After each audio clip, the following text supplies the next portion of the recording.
오늘 본문 말씀 창세기 26장 1절부터 6절까지 말씀입니다. 창세기 26장 1절로 6절까지 말씀 우리 같이 봉독하겠습니다. 아브라함 때에 첫 흉년이 들었더니 그 땅에 또 흉년이 들매 이삭이 그랄로 가서 블레셋 왕 아비멜렉에게 이르렀더니 여호와께서 이삭에게 나타나 이르시되 애굽으로 내려가지 말고 내가 네게 지시하는 땅에 거주하라. 이 땅에 거류하면 내가 너와 함께 있어 내게 복을 주고 내가 이 모든 땅을 너와 네 자손에게 주리라. 내가 내 아버지 아브라함에게 맹세한 것을 이루어 내 자손을 하늘의 별과 같이 번성하게 하며 이 모든 땅을 내 자손에게 주리니 내 자손으로 말미암아 천하 만민이 복을 받으리라. 이는 아브라함이 내 말을 순종하고 내 명령과 내 계명과 내 율례와 내 법도를 지켰음이라 하시니라. 이삭이 그랄에 거주하였더니 아멘. 자, 마지막 절 6절이 구분하기에 따라서는 1절부터 5절까지 한 단락으로 구분을 하고요.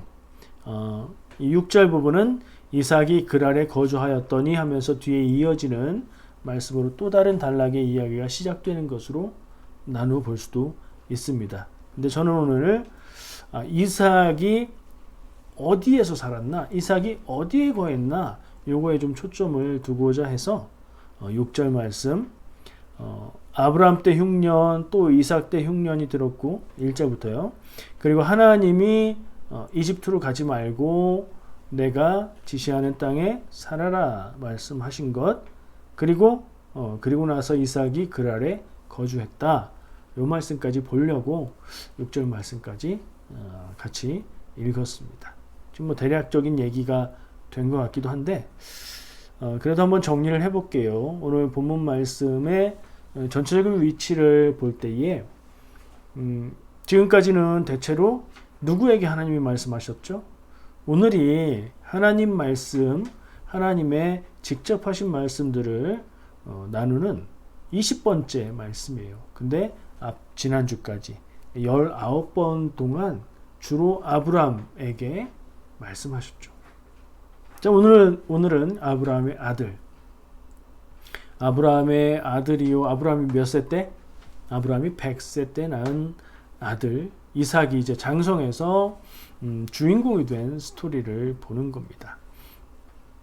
하나님이 이삭에게 말씀을 하시는 내용이고요. 이 이삭은 태어날 때는 아브라함이 100세 되어서 하나님이 주신 축복으로 낳은 아들이요. 또 그 중간에 무슨 일을 겪었죠? 태어나고 어느 정도 지나서 아버지 아브라함이 하나님의 명령을 듣고 이 이삭을 하나님 앞에 제물로 죽여서 드리려고 하는 그 일을 한번 겪죠. 그런 아브라함의 자녀로 그럼 결국에 어떤 이름을 붙일 수 있어요? 믿음의 자손, 그렇죠? 아브라함부터 시작해서 하나님의 백성, 믿음의 계보가 이어지는 족장이라고 부르는데 그 계보를 잇는 그 이삭의 이야기입니다. 그래서 또 아브라함에게 주신 약속과 똑같이 오늘 말씀에서 하나님께서 네 아비에게 주었던 약속대로 네 자손을 큰 민족이 되게 하겠다, 복을 주겠다, 네 자손들로 세상이 복을 받을 것이다, 이런 축복의 약속을 주고 계신 것을 볼 수 있어요. 퀴즈 하나 해볼까요? 자, 이삭이라고 했어요. 아브라함의 아들이에요. 이삭이 결혼하죠. 종을 보내서 어디로요? 하란 땅에 보내서 거기에서 데리고 와서 결혼을 하죠. 이삭의 부인 이름 뭐예요? 리브가예요. 레베카. 이삭과 리브가가 가족을 이루고 살아가는 가운데 있었던 일인데 배경이 1절부터 나오고 있어요. 아브라함 때에 그때도 흉년이 있었다. 근데 이삭 때에 지금에 와서 또 흉년이 있었다. 흉년이 배경인 겁니다. 흉년이 있어서 이삭이 조금씩 이사를 가서 어디에 다다랐어요? 그랄 땅에 도착을 했습니다. 거기에는 아비멜렉이라는 왕. 요 아비멜렉이 좀 묘한데 아브라함 때에도 아비멜렉 그랄 땅에 나오거든요. 아마 그래서 성경 말씀에는 사람 이름처럼 기록되어 있지만 아마도 왕명이 아닐까? 뭐 이런 생각을 해설을 하고 있어요. 세월 차이가 큰데 뭐 근데 같은 사람일 수도 있어요. 세월 차이가 크지만 오래 살았으면 그럴 수도 있죠. 어쨌든 그 지역의 왕 그랄 왕 아비멜렉이 등장을 하고요. 뭐 그런 얘기들이 진행되는 그 부분이라는 걸 기억하시면 좋습니다. 자, 이삭과 리브가의 삶에 대한 얘기인데 읽다 보면 우리가 이 얘기 어디서 많이 본 얘기인데 하는 내용이 나오죠. 그래서 헷갈릴 수도 있습니다. 아내에게 이제 아내라고 하지 말고 나를 남편이라고 하지 말고 네가 나의 누이 여동생이라고 하자. 그렇게 얘기했던 게 누가 했던 거죠? 아브라함이 했던 겁니다. 몇 번 했죠? 한 번도 아니고 2번 합니다.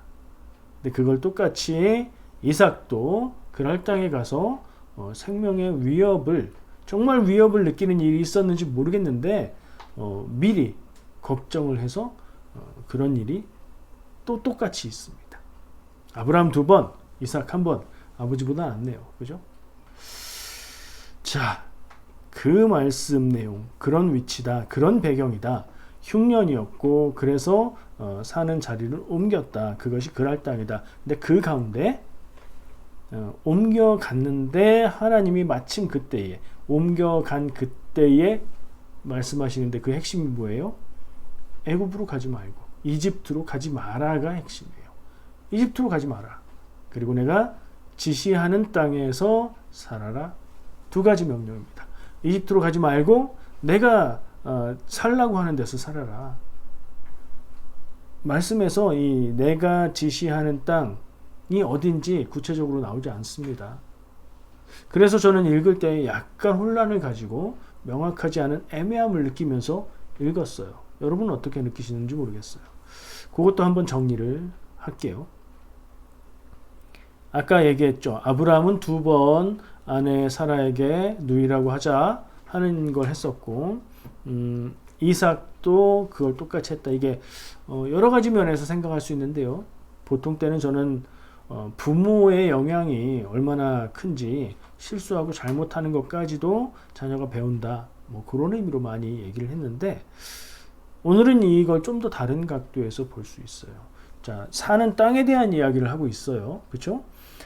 하나님이 주신 명령 역시 이집트는 가지마, 내가 살라고 한 땅에서 살아. 그리고 오늘 우리가 함께 나눌 이야기도 하나님이 살라고 하신 가나안 땅과 이집트, 그리고 그랄 땅은 어떤 위치인지 그런 얘기를 할 건데 이 이삭은 먼저 살던 가나안 또 다른 곳에서 아직도 가나안 땅이지만 조금 더 남쪽 변방 쪽인 그랄 땅으로 이주해 가는 중간 과정쯤인 것으로 보이는 그런 모습. 어디를 향해요?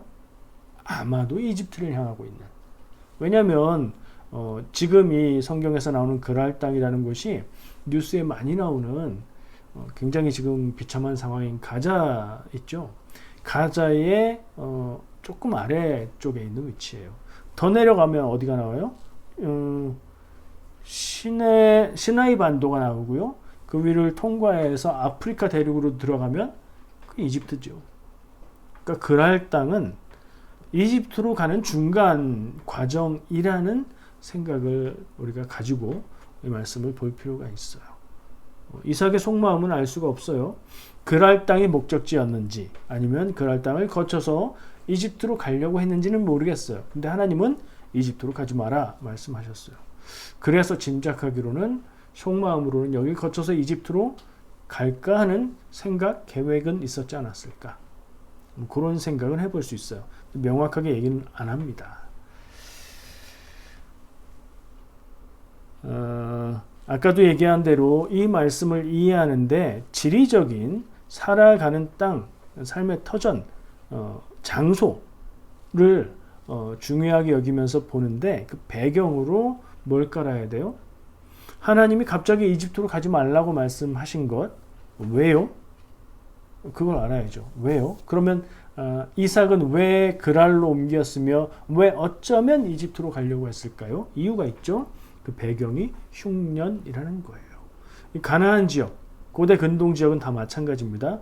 중동이라고 우리가 생각하는 그 지역들, 비가 오지 않으면요, 거기는 굉장히 무덥고 건조한 기후의 영향이 크기 때문에 비가 오지 않으면 농사에 심각한 문제가 생깁니다.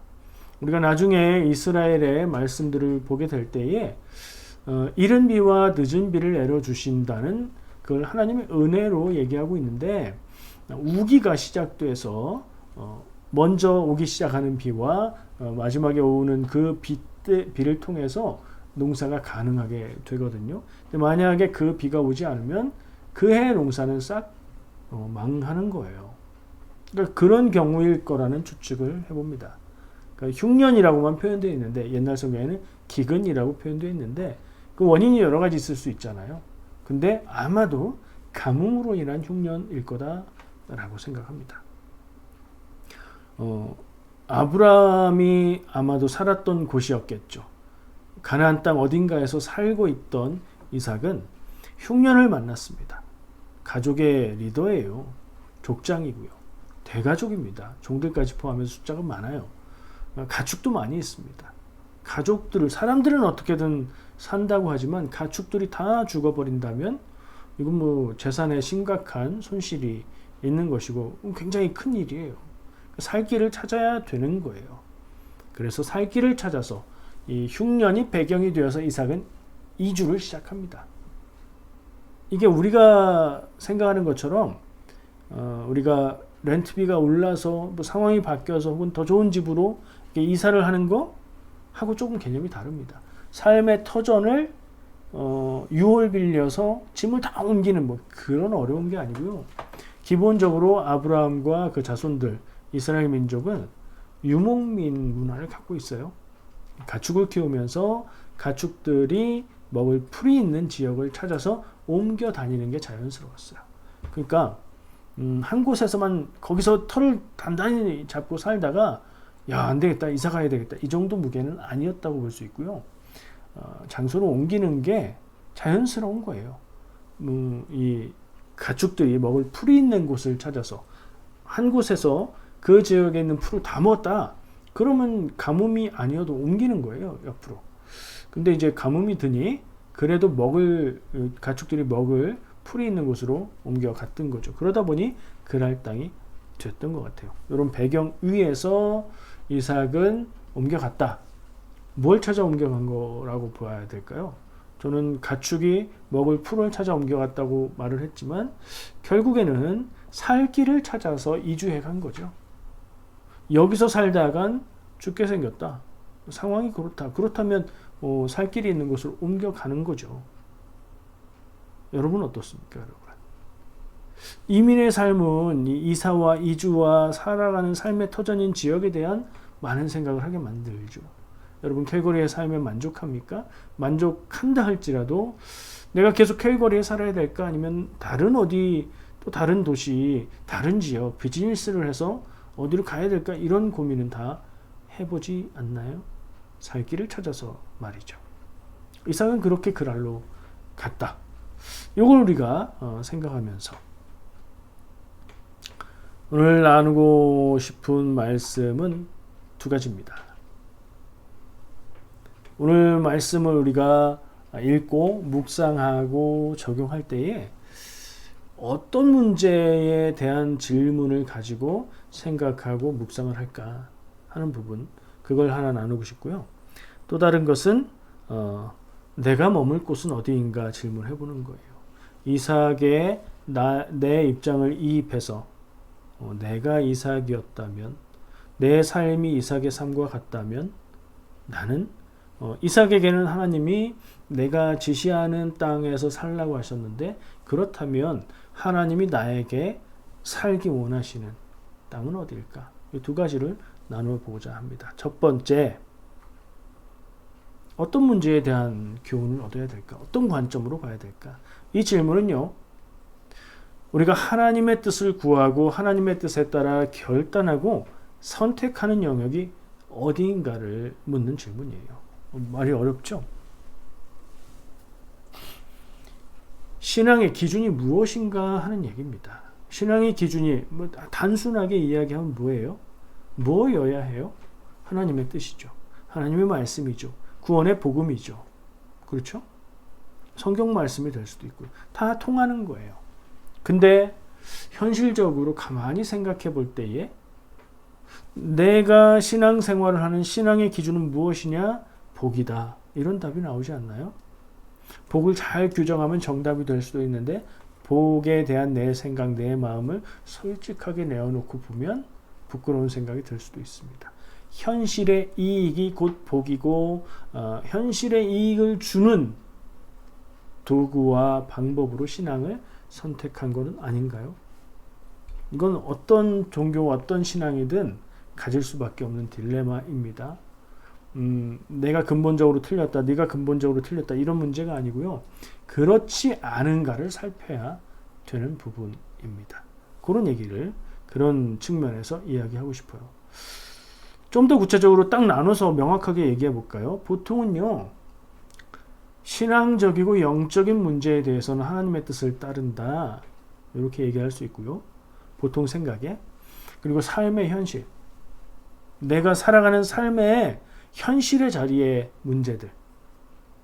죽느냐 사느냐 뭐 그 정도는 아니더라도 힘든가 어려운가 아니면 편하고 좋고 이익을 얻는가 이런 구체적인 삶에서 만나게 되는 구체적인 문제들, 그 중에서도 특히 급박하고 중요한 문제들은 기준이 살 수 있는 길, 이익을 보는 길, 손해보지 않는 길을 선택하는 게 상식이라고 생각하기 쉽습니다. 신앙을 가지고 믿음을 가진 사람들조차 어떤 일들, 하나님에 대한 일들, 믿음에 대한 일들, 이 영적인 일들은 하나님의 뜻을 묻고 구하고 가지만 삶에서 만나는 구체적인 일들은 내가 판단하고 내 경험을 따라 내 지혜를 통해서 길을 선택하는 거야. 그건 하나님께 물을 성질의 것이 아니야. 이런 생각을 쉽게 할 수 있습니다. 여러분 어떠십니까?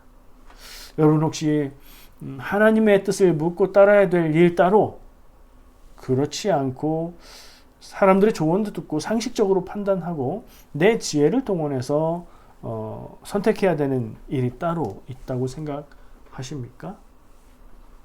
이 질문에 대해서 오늘 본문 말씀은 어떤 답을 줄 수 있을까요? 살 길을 찾아서 그랄로 갔던 이삭, 그리고 어쩌면 이집트로까지 갈 수 있었던 이삭. 그를 향해서 하나님은 이집트로 가지 말라. 내가 지시하는 땅에 살아라. 라고 말씀하십니다. 삶의 문제를 하나님께서 규정해 주고 계시는 것을 볼 수 있습니다. 하나님의 뜻을 따라야 되는 영역은 어느 영역입니까? 여러분들의 삶에 다가오는 고민들, 문제들, 모든 것들 가운데 어떤 것이 하나님의 뜻을 따라야 될 일이고 어떤 것이 상식과 이익을 따라야 되는 일입니까? 나름대로 구분하는 기준이 있겠죠.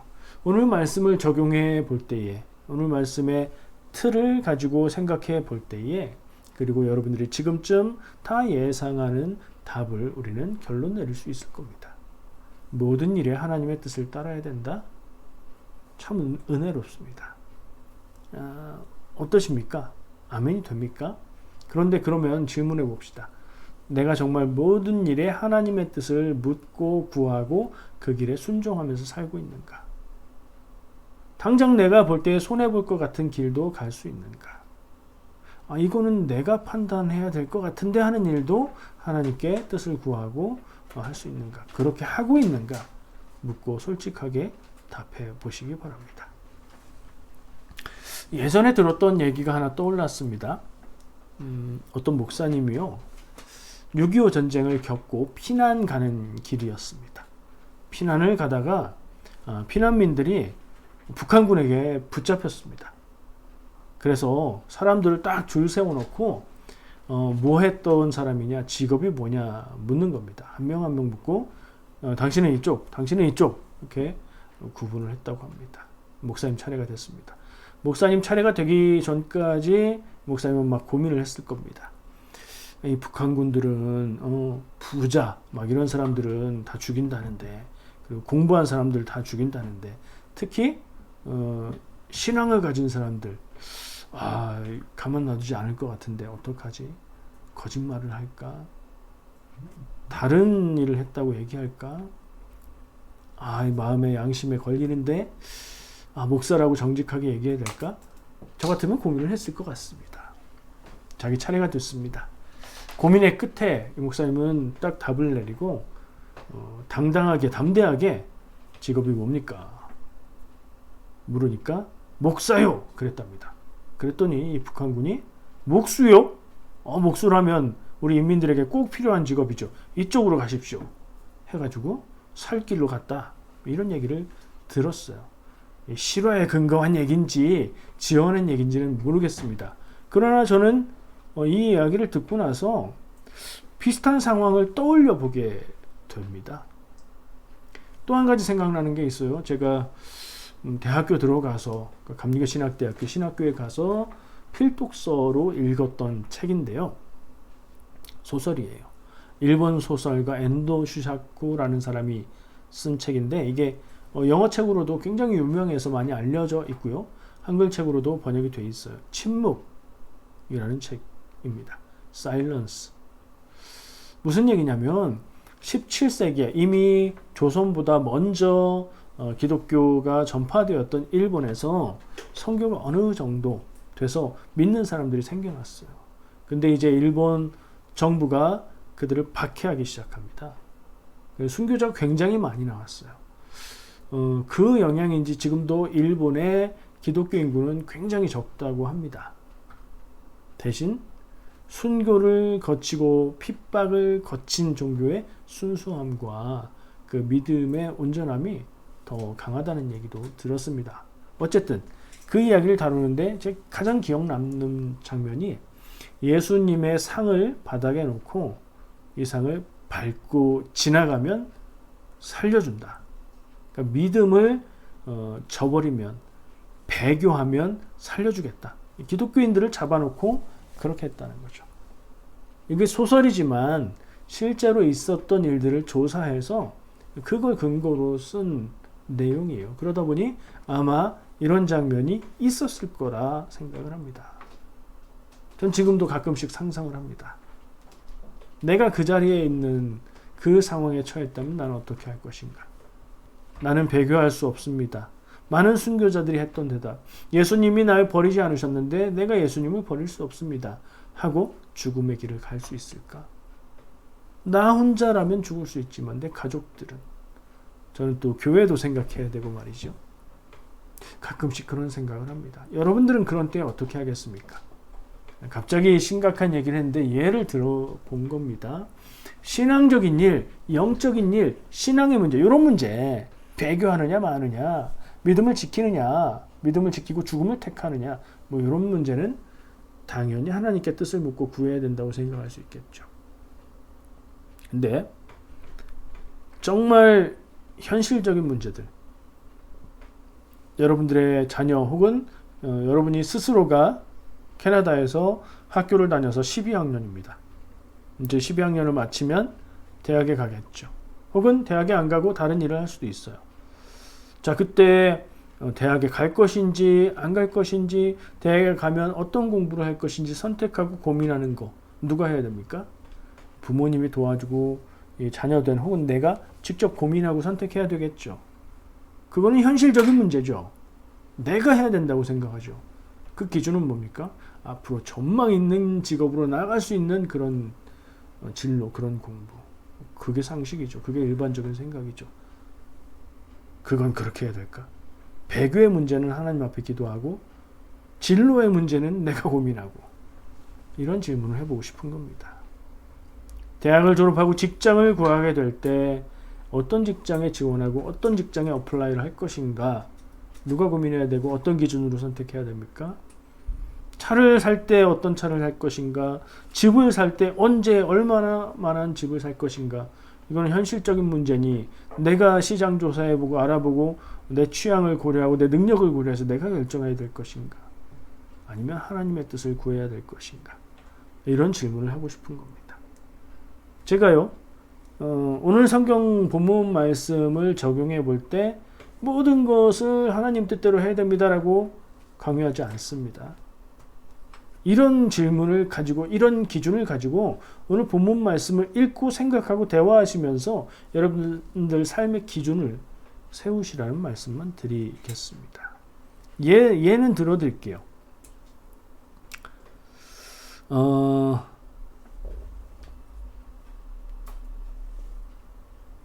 말씀에서 찾고 적용할 수 있는 적용점을 저는 두 가지로 찾았어요. 처음에는 한 가지만 생각했습니다. 신앙적인 거, 영적인 거 따로 있고, 현실적인 거, 내가 결정할 거, 내가 판단할 거 따로 있다. 이런 생각을 하기가 쉬운데 그게 아니고, 오늘 본문 말씀을 볼 때 모든 문제, 모든 일에 하나님의 뜻을 구하고 하나님의 뜻을 따르고 그렇게 선택해야 맞겠다. 그게 신앙이다. 이런 생각을 했어요. 그렇게 적용을 해본 거죠. 근데 좀 더 생각해 보니까 또 다를 수도 있겠더라고요. 여러분 다른 어떤 적용점이 생각나십니까? 하나님이 이삭에게 말씀하셨죠. 이삭 스스로 모든 문제를 하나님의 뜻을 구한 게 아니라 필요한 때에 하나님이 그 문제를 이삭에게 이집트로 가지 마라. 내가 살라고 하는 것을 살아라 라고 알려주시죠. 알려주는 문제에 대해서 하나님의 뜻을 따른다. 이렇게 적용할 수도 있는 거예요.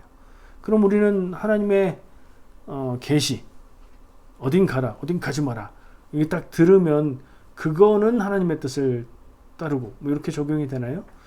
그런 하나님의 음성 들어보셨어요? 좀 더 넓혀야 될 필요가 있어요. 그렇게 적용한다 할지라도 내게 고민하게 하시고 어떤 문제 앞에서 내가 고민하게 하시고 생각하게 만드시고 그러는 것들. 이게 이 길이 하나님의 뜻일까? 이 중요하고 커 보이는 일 앞에서 내가 이렇게 하는 게 하나님의 뜻일까? 하나님이라면 내가 어떻게 하기 원할까? 이렇게 생각하게 만드는 문제들. 그렇게 느끼게 만드시는 일들 앞에서 우리가 하나님의 뜻을 구하고 선택하고 해야 되겠다. 이렇게 적용할 수도 있어요. 예시로 들어드린 겁니다. 정답이라고 드리는 건 아니에요. 근데 답이 될 수 있는 가능성이 있는 적용점들입니다. 여러분은 이 둘 중에 하나에서 찾으시길 바랍니다. 적어도 최소한 현실적인 문제에 대해서는 고민할 것도 없이 하나님의 뜻을 묻는 게 아니라 그건 현실이니까 손해보지 않는 길, 성공하는 길, 이익을 얻는 길을 택하는 게 맞지. 이것이 성도의 길은 아니라는 거. 그건 확실하다고 말씀드릴 수 있을 것 같아요. 이거는 빼놓고 여러분 혹시라도 지금까지 그렇게 살아오시고 그런 생각을 가지셨다면 제 얘기를 진지하게 들으시고 심각하게 고민하시고 성경 말씀을 통해서 하나님의 음성을 들으시기 바랍니다. 두 번째 이야기하고 싶은 것, 질문이 뭐였죠? 기억나십니까? 내가 머물 곳은 어딘가? 자, 이 질문을 이삭에게 적용해서 그럼 이삭이 머물 곳은 어디였는가 질문을 해볼 수 있어요. 어디였어요? 그랄이었습니까?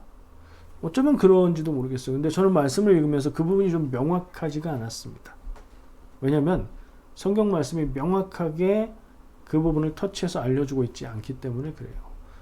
명확하게 알려주는 것은 이삭이 흉년을 만나서 그랄로 갔다. 거기 살고 있는데 하나님이 그때에 이삭에게 너 이집트로 가지 마라. 그리고 내가 가라고 하는 데서 살아라. 라고 말씀하셨다. 이게 다예요. 그럼 아까 6절 말씀에 이삭이 그랄에서 거주하니라. 이삭이 생애 중에 가장 오랜 시간을 살았던 것이 그곳 그랄입니다. 거기서 살면서 농사도 짓고요. 12절인가 보면 농사를 지었더니 하나님이 100배의 결실을 주셨다 하는 말씀도 나와요. 농사를 지었고요. 또 우물을 계속 파는 얘기 나오죠.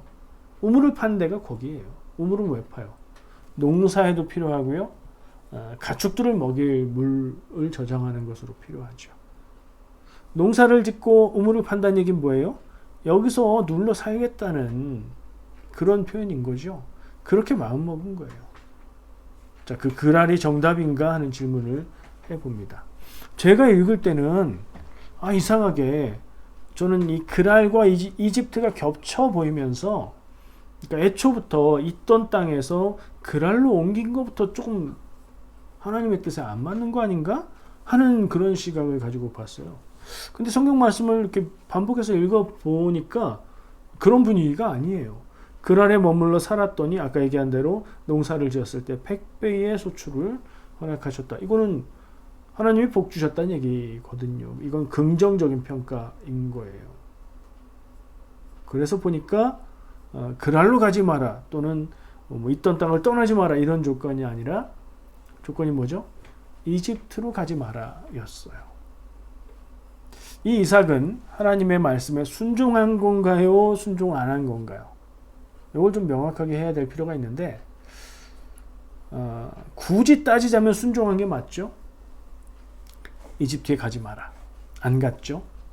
그리고 내가 지시하는 땅에서 살아라. 그게 어딘지 나오지는 않지만 아브라함에게도 얘기하셨던 표현하고 비슷하고, 결국에 그게 어디예요? 가나안 땅이잖아요. 그럼 그랄은 가나안 땅인가요? 이집트인가요? 명백하게 가나안 땅입니다. 왜냐하면 이집트로 가려면 아까 얘기한 대로 시나이 반도를 통과해서 아프리카 대륙까지 가야 되고, 그랄 땅은 지금의 이스라엘 안에 들어있고 가자 지구 바로 밑에 있는 그 동네. 그러나 또 한편으로는 이스라엘 전체에서 볼 때는 남쪽의 변방 지역이다. 그리고 또 원래 있던 자리가 있는데 그곳에서 그랄로 옮겨왔다. 뭘 찾아서? 살 자리를, 살 길을, 살 방법을 찾아서 옮겨왔다. 이런 것들을 다 생각해 볼 때 좀 애매하긴 한데, 형식적으로, 문자적으로 따지면 순종한 게 맞아요. 이집트로 안 갔어요. 그리고 가나안 땅 안에 살았어요. 근데 저의 눈으로 심정적으로 보면 애매한 곳에 있는 겁니다. 모르겠어요. 인터넷에 찾아보니까 많은 그 글들을 볼 수 있잖아요. 여기에 대한 평가는 하나님의 말씀에 순종해서 복받은 이삭에 대해서 얘기하고 있어요. 그러니까 그랄 땅에 거주한 것은 순종한 것이다, 이렇게 보는 평가가 많은 거죠.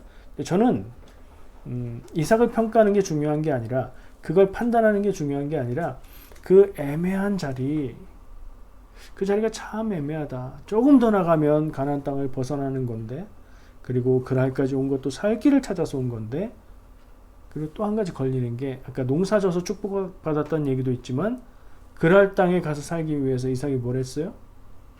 아버지에게 들었던 그 거짓말을 하죠. 이게 그냥 웃고 넘어갈 가정의 가문에 미치는 영향력 그런 수준의 것이 아니라, 아까 지금 얘기하려고 미뤄뒀는데,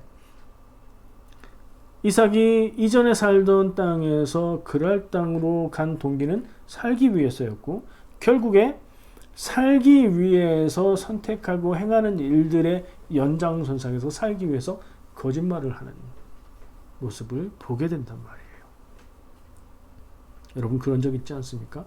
내가 나쁜 사람이 아니에요. 내가 거짓말하는 걸 즐겨하는 사람이 아니에요. 근데 너무 곤란한 상황에 닥쳐서 나도 모르게 거짓말이 나오는 경우, 저는 있었어요. 전혀 그럴 의도가 아닌데 그런 때가 있더라고요. 이 점이 중요한 점이라고 저는 보는 거예요. 하나님의 말씀에 순종해서 복받은 부분도 있지만 정말 그런 것인가? 100%의 순종일까? 그리고 그 땅의 그 애매한 자리에서 계속 살아가는 게 맞는 건가? 이런 질문을 갖게 됐습니다. 마치 이삭이 살았던 그 그랄 땅이라는 곳이 성경에 뭐라고 되어 있어요? 그곳의 왕은 아비멜렉인데 블레셋이라고 되어 있죠. 블레셋 하면 떠오르는 이미지가 있죠. 이방 족속들인 거잖아요. 물론 이 시대는 가나안 땅이라고 해서 하나님의 백성들이 살고 있었던 그런 거 아니에요. 거기도 역시 가나안 족속들이 살고 있었죠. 하나님의 백성은 오직 아브라함과 이삭 가문 한 집안만 있었을 뿐이에요. 그럼에도 불구하고 좀 애매한 느낌이 있어요. 마치 우리의 신앙처럼, 마치 우리의 신앙생활처럼, 마치 내가 살아가는 모습처럼 말이죠. 어떤 때는 믿음의 선택을 하기도 하고 어떤 때는 참 믿음의 결단을 하기도 하는데 어떤 때는 나도 모르게 실수도 하고 거짓말도 하고 믿음과 다른 하나님과 멀어지는 길 가기도 하고 그러나 그렇다고 해서 믿음을 버린 것도 아니고 아주 대단하고 위대하고 대단한 큰 믿음을 가진 것도 아니면서 그렇다고 믿음이 없는 것도 아닌 저만 그런가요? 여러분 스스로 한번 생각해 보시기 바랍니다. 그랄과 그 이전에서 살았던 곳은 좀 더 가나안 땅 뭐 이런 식으로 비유를 해본다면 그리고 더 가면 어디예요? 이집트. 그랄에서 살아가던 이삭의 삶의 방향은 이집트에 가까운가 더 가나안 땅 위치에 가까운가 그는 앞으로 어디로 가는가 이런 생각들을 해보고 이게 이삭의 얘기가 아닌 나의 얘기로 바꿔보니 이게 중요한 이야기가 되더라고요.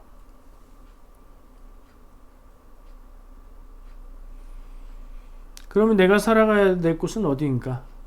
이삭의 이야기를 보면서 이삭이 살아야 했던 곳은 어디였을까? 하는 질문으로 내가 살아가야 되는 자리는 어딘가 하는 질문을 해볼 수 있어요. 이삭이 살아가야 될 자리는 어디였을까요? 현실적으로 이삭이 계속 살았던 곳은 그랄이에요. 오랜 시간 거기에서 머물러 살았어요. 애매한 곳, 살기 위해서 거짓말을 말했어야 됐던 곳, 그곳에 살았어요. 그곳에서 하나님의 복을 받기도 하고 거짓말을 통해서 하나님의 백성이 아닌 이방 족속에게 책망을 듣기도 하는 부끄러운 모습을 보이기도 하죠. 우리의 살아가는 삶이 그렇다면 저는 제 마음 같아서 말이죠. 그러니까 제가 할 수 있느냐 이건 내 얘기다 뭐 이런 거 접어놓고 이삭의 이야기를 나보고 쓰라고 하면 저희가 마음대로 써갈 수 있다고 하면 그랄 땅에 이제 좀 있다가 다시 더 가나안 땅 언젠지 어딘지 모르지만 전에 살았던 곳 아버지 아브라함과 함께 살았던 곳 그곳으로 뭐 가는 다시 돌아가는 거기는 더 흉년이 있고 그래도 거기로 더 가는 뭐 이런 모습을 상상해봐요. 그러면 좋겠다 하는 생각이 들어요. 이건 그 무슨 얘기예요? 내 믿음이 내 삶이 그냥 겨우 믿음이 있고 믿음을 저버리지 않는 선이고 대단한 믿음에 이르지 못하고 때로는 믿음을 생각하고 때로는 하나님을 생각하지만 또 어떤 때는 내 뜻과 내 의지와 내 생각에 의지해서 살기도 하는 애매한 모습이 아니라 더 믿음의 삶으로 나갔으면 좋겠다 하는 얘기를 생각해 본 거예요. 여러분은 무엇을 원하십니까? 여러분은 믿음의 길, 믿음의 삶, 하나님을 따르는 길을 무엇 때문에 원하십니까? 더 복받기 위해서요. 깊이 생각해 볼 필요가 있는 부분이지요. 저는 하나님의 백성이기에 하나님의 뜻을 따르는 것, 그 뒷일은 조건을 따지지 않고 그게 중요하다고 생각하고요. 그러면 내가 살아야 될 곳, 내가 머물러야 될 곳은 어디인가? 캘거리인가? 캘거리가 아닌 다른 도시로 가야 되는가? 꼭 장소에 대한 얘기는 아니에요. 한국에서 살든 캘거리에서 살든 어디에서 살든지 간에 이건 로케이션의 문제가 아니라 장소를 말하고 있지만 어떤 자세와 어떤 기준으로 사느냐 그것에 대한 이야기라고 생각을 합니다. 저는 성도 여러분은 제가 너무나 사랑하는 하나님이 너무 사랑하시는 우리 성도 여러분은 어디서 무엇을 하고 살든지 하나님의 말씀을 읽고 듣고 묵상하며 하나님의 길을 찾으며 살아가시길 바라고요. 그 길을 찾고 순종하며 살 수 있기를 바라고요. 세상 끝날까지 우리에게 주어진 시간이 끝날 때까지 하나님의 자녀가 살아가야 하는 방법으로 살아가시기를 간절히 바랍니다. 그렇게 사시길 축복합니다. 기도하겠습니다.